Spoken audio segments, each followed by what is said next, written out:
दोस्तों, यूनानी इतिहासकारों ने सिकंदर को हमेशा महान और अपराजित योद्धा बताया है, लेकिन क्या आप जानते हैं कि सिकंदर सिर्फ भारत में आकर ही हारा था। मित्रों, इस वीडियो में मैं आपको सिकंदर के उस युद्ध के बारे में बताने वाला हूं जिसमें वह पराजित हुआ था। दोस्तों, इस वीडियो को अंत तक जरूर देखिएगा, क्योंकि जो सच आपसे छुपाया गया था वो सारा सच आपको इस वीडियो में जानने को मिलेगा।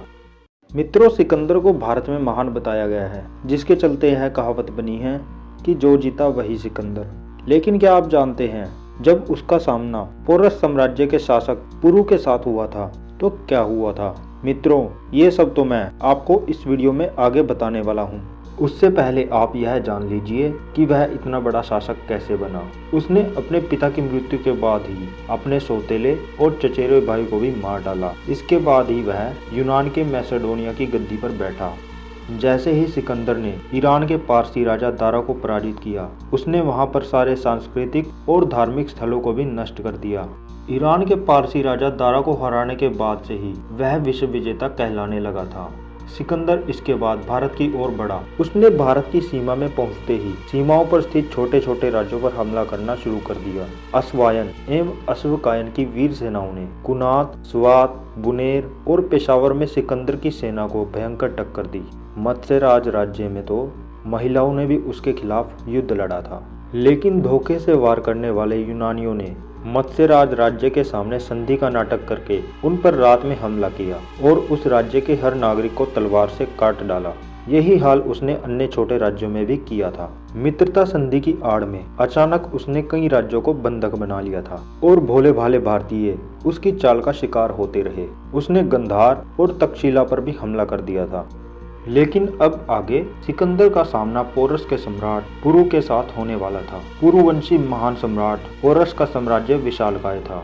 महाराजा पोरस सिंध, पंजाब सहित एक बहुत बड़े भूभाग के स्वामी थे। पोरस का साम्राज्य झेलम और सिंधु नदी के बीच था। कहा जाता है कि इस क्षेत्र में रहने वाले खोखरों ने राजपूत सम्राट पृथ्वीराज चौहान की हत्या का बदला लेने के लिए मोहम्मद गौरी को मौत के घाट उतार दिया था। इस क्षेत्र में पोरस अपनी बहादुरी के लिए प्रसिद्ध था। पोरस साम्राज्य और खोखरों के बीच अच्छे संबंध स्थापित थे। जब सिकंदर का संघर्ष पोरस के साथ चल रहा था, तब खोखरों ने पोरस का भरपूर समर्थन किया था। इस तरह पोरस धीरे धीरे उनका एक शक्तिशाली नेता बन गया था। सिकंदर का सिंधु और झेलम नदी को पार किए बिना पोरस राज्य में पैर रखना भी मुश्किल था। लेकिन पोरस ने सिकंदर की सेना को झेलम नदी पार करने से नहीं रोका, क्योंकि वे अपने क्षेत्र की प्राकृतिक स्थिति, भूगोल और झेलम नदी की प्रकृति से अच्छी तरह अवगत थे। महाराजा पोरस ने इस बात का भी पता लगाने की कोशिश नहीं की कि यूनानी सेना की शक्ति का रहस्य क्या है। यूनानी सेना का मुख्य बल उसके अश्वारोही तथा घोड़ों पर सवार फुर्तीले तीरंदाज थे। पोरस को अपनी सेना पर पूर्ण विश्वास था। सिकंदर की सेना के झेलम नदी पार करने के कुछ समय बाद ही नदी में बाढ़ आ गई। इसी कारणवश राजा पोरस ने उनकी सेना को झेलम नदी पार करने से नहीं रोका था। जब सिकंदर ने आक्रमण किया तो उसका गांधार और तक्षशिला के राजा अम्भी ने स्वागत किया तथा अम्भी ने सिकंदर की गुप्त रूप से सहायता भी की थी, क्योंकि अम्भी पोरस को अपना शत्रु मानता था। सिकंदर ने पोरस के पास एक संदेश भिजवाया, जिसमें उसने पोरस को अपने समक्ष समर्पण की बात लिखी, लेकिन पोरस ने उसे ठुकरा दिया। जासूसों और धोखेबाजों के बल पर सिकंदर युद्ध जीतने के प्रति विश्वस्त था। पोरस के शत्रु लालची अम्भी की सेना भी सिकंदर के साथ थी। राजा पोरस, जिसको स्वयं यूनानी 7 फुट का बताते हैं, वह अपनी शक्तिशाली गज सेना के साथ यूनानी सेना पर टूट पड़ा। यूनानी सेना का पहली बार गज सेना के साथ सामना हुआ था। पोरस की सेना ने यूनानियों का जिस भयंकर रूप से संहार किया था, उससे सिकंदर और उसके सैनिक आतंकित हो उठे थे।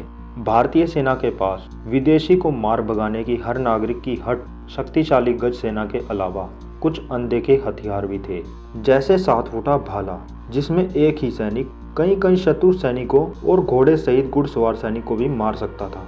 इस युद्ध में पहले ही दिन सिकंदर की सेना को जमकर टक्कर मिली। सिकंदर की सेना के कई वीर घायल हो चुके थे।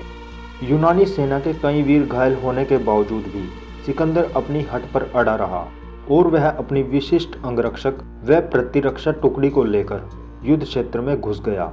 भारतीय सेना के सभी सेनापति हाथियों पर सवार थे, जिससे कि उन पर कोई खतरा नहीं था, तो राजा की तो बहुत दूर की बात है। राजा पोरस के भाई अमर ने सिकंदर के घोड़े बुकीफाइल्स को अपने भाले से मार डाला और सिकंदर को जमीन पर गिरा दिया। ऐसा यूनानी सेना ने अपने सारे युद्ध काल में कभी होते हुए नहीं देखा था। सिकंदर जमीन पर गिरा तो सामने राजा पुरु तलवार लिए खड़े थे। सिकंदर बस पल भर का मेहमान था कि तभी राजा पुरु रुक गए, क्योंकि शायद यह उनका एक आर्य धर्म था जो वे निहत्थे पर वार न कर पाए। तभी सिकंदर के अंगरक्षक उसे तेजी से वहां से भगा ले गए। सिकंदर की सेना का मनोबल भी इस युद्ध के बाद टूट सा गया था और सिकंदर ने भी इसके बाद नए अभियान में आगे बढ़ने से इनकार कर दिया।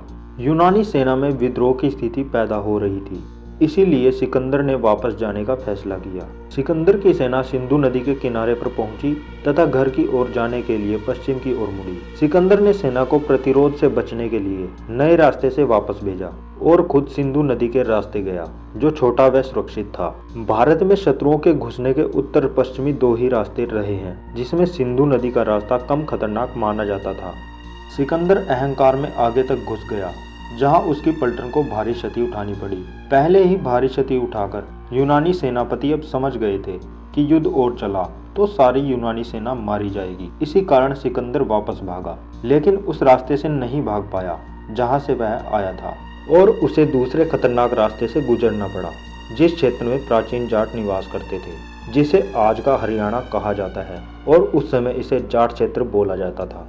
इस प्रदेश में पहुंचते ही सिकंदर का सामना जाट वीरों और सांगल क्षेत्र के पंजाबी वीरों से हो गया और उसकी अधिकतम सेना का सफाया जाटों ने यहीं पर कर दिया। सिकंदर अब मारे जाने के डर से भागने लगा, जिससे कि एक जाट सैनिक ने उस पर बर्छा फेंका, जो सिकंदर के वक्ष कवच को बींधता हुआ पार हो गया। यह घटना आज के सोनीपत के पास हुई थी। इस हमले में सिकंदर तुरंत नहीं मारा गया, बल्कि आगे जाकर जाट प्रदेश की पश्चिमी सीमा गांधार पर जाकर उसकी मृत्यु हो गई। जबकि यूनानी इतिहासकारों ने बताया है कि सिकंदर बेबीलोन, जो कि आज का ईरान है, उसमें बीमारी से उसकी मौत 326 ईसा पूर्व में हुई थी। मित्रों, अब यह कहावत बनती है कि जो जीता वही पोरस। आपको यह जानकारी कैसी लगी? अगर आप आगे भी ऐसी वीडियोस देखना चाहते हैं तो मेरे चैनल को सब्सक्राइब करना भी मत भूलें और इस वीडियो को लाइक और शेयर भी कर देना। मैं आपको आगे ऐसी ही वीडियो में मिलूंगा। वीडियो देखने के लिए आपका धन्यवाद। जय हिंद, वंदे मातरम, हर हर महादेव।